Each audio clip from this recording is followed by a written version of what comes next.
Hello, I'm Tammy Tragus-McCook. I'm your instructor. I would like to introduce you to your client. This is Tiffany Ricci. She's dietitian slash nutritionist and has her home-based business helping people lead healthier lives. So Tiffany, tell us the name of your business and how long you've been in business. So, Tiffany Ricci, RDN, so registered dietitian, nutritionist, all of them need to be included, and 16 months. Excellent. And what did you do before you had your own business? So before I was a clinical dietitian at the hospital and an adjunct professor at the university. For years. For a long time. All right, so you have quite the reputation behind you, and now you're spinning off on your own. Yes. You're going to be welcoming a new baby into the family. Yes. Be working out of the house. Yes. All right, so those are some of the things that you need to know, students, as we move forward. So in one sentence, you only get one, describe the nature of your business. I wrote it down so that I'm good at this. So I'm an RDN, passionate about good nutrition and regular exercise, providing creative solutions to help clients achieve weight management and healthy lifestyle goals. Excellent. What is an RDN for those who do not know? Registered dietitian nutritionist. Okay, excellent. All right, Tiffany, there's many choices when people are trying to make healthier choices in their life. Why should they choose you? Because I'm fun to work with. And also, I'm not intimidating. I've realized that a lot of people see dietitians as intimidating, as rule followers, and you can't break the rules, and it's either this way or that. But I'm approachable, and I meet people where they are. So I help them find solutions for health within the context of how they live. Okay, excellent. So what is remarkable and unique about the business that you're launching, your home business? Good question. Yeah. How do you stand out? How do I stand out?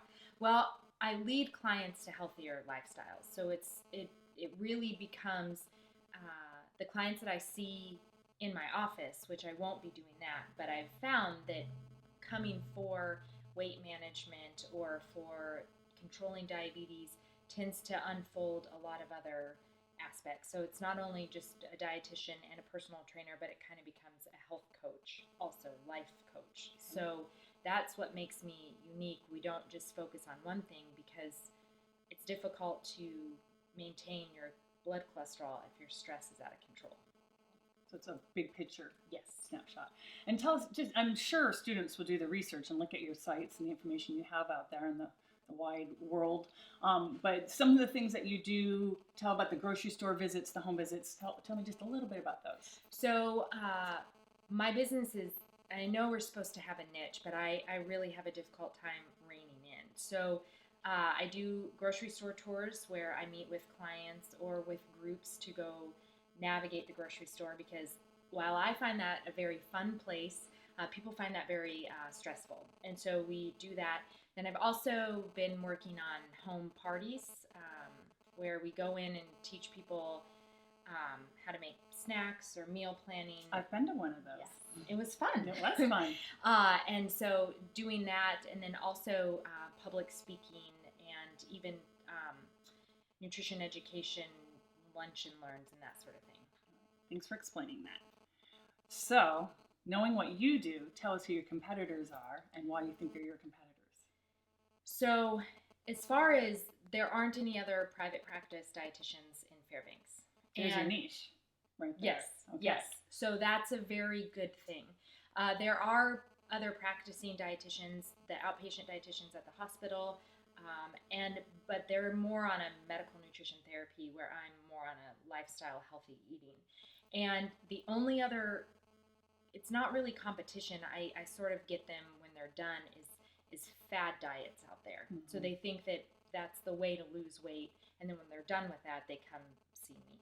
Okay. There's a more healthy lifestyle. This Yes. is life-changing. Yes. Okay. Yes. Let's talk a little bit about the social media. So right now, do you have email marketing? Do you send out a newsletter or e-news occasionally? You know where I'm going with this. I see this in your face. Don't worry about it. We're here to help. I do have an email list, and I do send out email with an update of blog posts. Okay. How often? once every 10 days. Okay. Now, how many people are on your email list, Tiffany? There are 4 and 3 not counting my mom. I need help, guys. Okay. All right. And we're here to help. Yes. All right. So I think you have a good social media presence already. So tell the class, they're going to look for themselves, but tell them what social media platforms that you already use. Thank you for the vote of confidence. I use Facebook and Twitter. I also have an Instagram account. I did one Periscope, and it was, I don't really get that platform quite yet. So those are the 4 that I know are very popular with dietitians. And a blog. Oh, and a blog. Yes, I have a blog. All right. So that's, I think, about 4 or 5 we have going on tools that you're using. Do you use some sort of manager like Hootsuite or something like that? Or are you individually visiting each platform and uploading? I individually visit. I try to say that I'm meticulous to detail, but it's because I can't figure out Hootsuite. Okay. So you have a lot out there already. Mm-hmm. All right, this is good. So of these platforms, you mentioned Periscope, which I've never even heard of before. Are there any others that you think need to be in your portfolio, or are you happy with what you have? Or maybe that's what you want us to answer. I think that would be a good thing. I've tried to do Pinterest, but I don't know. So I've heard that that's a really good following also. Mm-hmm. So I think if there was one other one, it would be Pinterest. Okay. And is there any that you thinking about dropping already? And you're like, oh, this one's not really performing. I don't get it. So I think that Instagram, I'm not a good picture taker. So maybe you're hearing, class students, that maybe you decide between Pinterest and Instagram for Tiffany. Mm-hmm. Just putting it out there. All right. So you have a family, a family that is growing, and I welcome a new baby and a husband, and in your own life. How much time do you have, and how much money do you put into your social media budget? The money part I'll answer first because that's the most embarrassing, and that is I would probably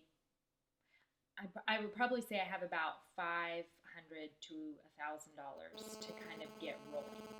I probably put in at least that much by fixing my mistakes and grabbing on and doing things and getting themes and that sort of thing. So let me stop you right there. So 500 to 1,000 you've already spent, or you have budgeted for? That's what I have budgeted. Okay.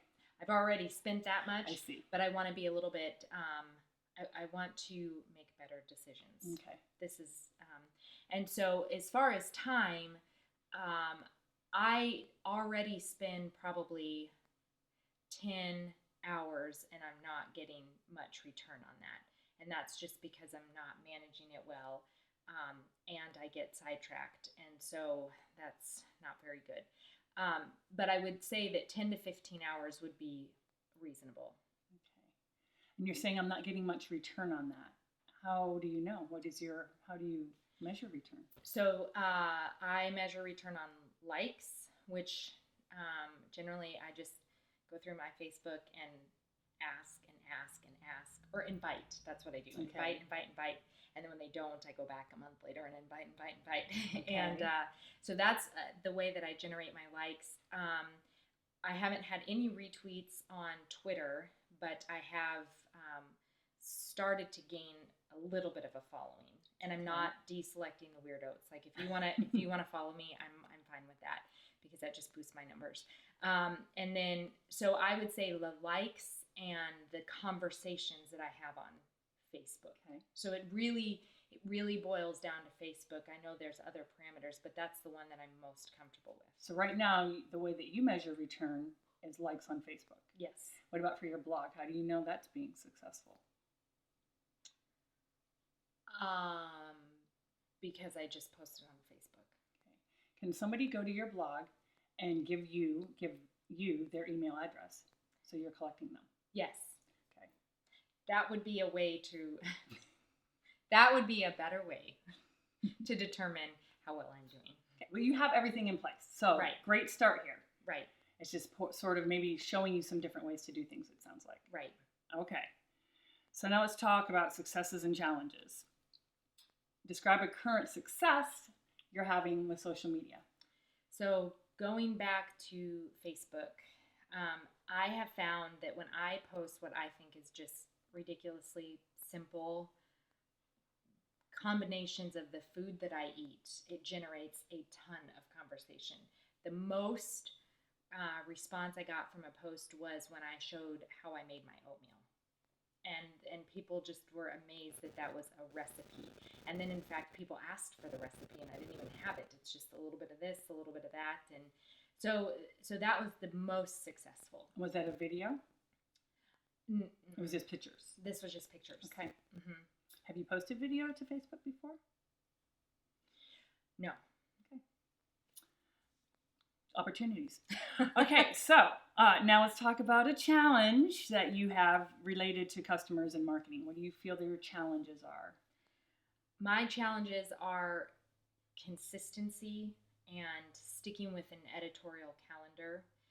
I think that I get so overwhelmed by all the different suggestions and everything that I should be doing that I just don't do it. And I've listed out all of these blog posts that I want to do. I'm also doing a podcast. So based on, that's kind of a big chunk of time. Forgot about that. So the podcast. Which is called what? Nude Foods. NEW''. Okay. And so we have a lot of content there, and I could easily make a blog post out of that. And blog posts don't have to be perfect. Okay. And I work until they're perfect, and I can't get the pictures, and I don't know how to work Canva or word swag on my phone. It just takes forever. So those are huge challenges: consistency and getting comfortable with putting stuff out there. All right, let's step back a little bit. And we were talking about this before the interview. Tell me what you want to see, where you want your business to be in a year, because that will help students create your social media plans. What do you want to happen in a year from now, summer 2016?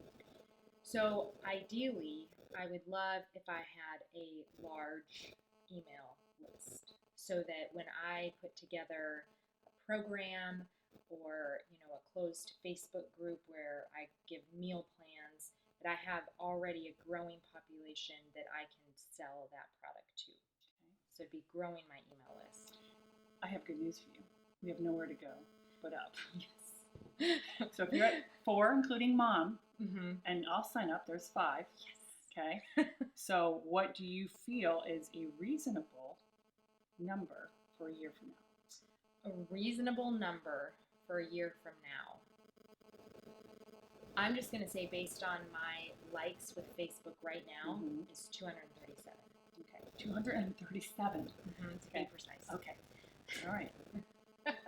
And then with that, that's where you connect with them other ways and sell product, whether it's a nutrition plan. Yes. Or counseling. Yes. Okay. All right. Let's go back to successes and challenges. We've talked about this already. We talked about measuring results. So let's move on. Well, we've talked about this before the interview too. You do have all these tools. Now you're saying there's a podcast. So you've got a podcast and Facebook and a blog and all these other things. I think you should be successful. So what's going on there? So what do you hope to get from the social media plan the students are going to write? So I wrote this down so you guys would know what I need. I need a consistent schedule, a posting plan. And when I say posting plan, that would be how to use the Hootsuite so that it's going out to multiple places.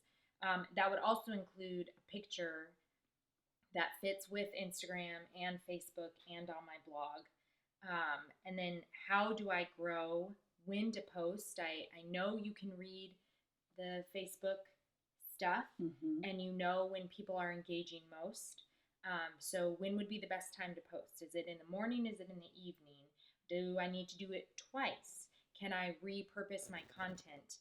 And then how frequently to engage. So how frequently to make comments back on Facebook or Twitter or retweeting, and how do I engage with other people who already have a large audience? Okay. That's kind of a lot. I'm sorry. No, that's a lot, but it's perfect, students. So if you need to stop this and rewind it, please do, because Tiffany just gave you very valuable information about what she wants. Mm-hmm. All right. All right, what else? So no matter what happens and where the teams go, there's 3 teams working on your social media plan. No matter what, you want to see this deliverable in each plan. What is it you want to see no matter what? How to grow my email list. Okay. All right, so you are part of a history here, part of the first UAF social media marketing class. Is there anything else you want to share with your teams? Well, welcome. This is exciting. As a dietitian, I'm also a personal trainer. I'm very type A, and that comes across in how I keep my home and how I pay the bills. But I'm also I'm outgoing. I'm an extrovert. I love to publicly speak. And so I don't want that part to not shine through. So even though I am type A, I'm not a fuddy-duddy. Most of the time, I'm not a fuddy-duddy. All right, so you want, if I'm hearing you correctly, to tie your personality to your business. Yes. Because you were going to go a different route. When we had our little meet and greet at a friend's house and you had a lot of marketing people there, you had a different name for your business. Yes. And we talked you out of it because you do have a presence in this community. So keep that in mind, that Tiffany Ricci is a name in the Fairbanks and interior area. Right. So you are the brand. Right. Okay. Right. And that I'm gaining confidence in. So my expertise and my personality are my product, and that needs to come through. Well, Tiffany, thank you for your time today. Oh, thank you. This is the first step. You will meet with your teams in a couple weeks. Okay. I might judge your food choices. I'm saying it's kind of natural. All right, students, get on it. Thank you.